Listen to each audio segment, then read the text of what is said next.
I love Belgium specifically.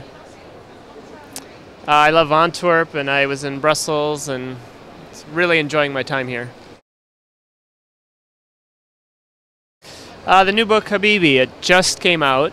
It's Habibi is an Arabic word for beloved or darling. It's a term of endearment.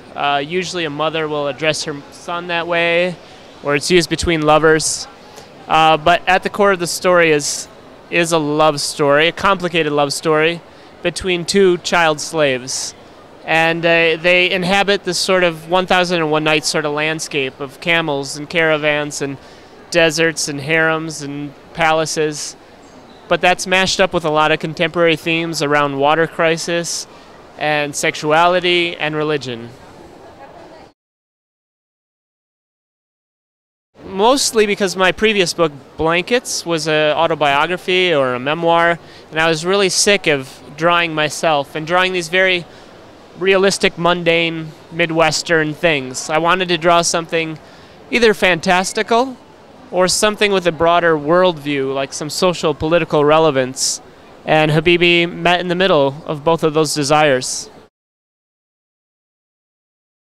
With this book, a big inspiration was Karen Armstrong. She's like a theological scholar, but she writes in a very accessible way. She wrote The History of God, which is a really incredible book that sort of walks you through the history of monotheism.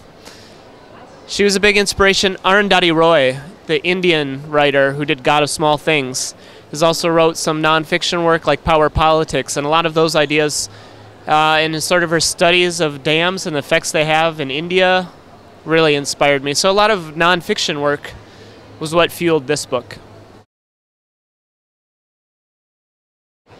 With Habibi, each page took about a day. One day. There's almost 700 pages, but the most complicated pages would take as long as 3 days. So if there's a great deal of ornamentation,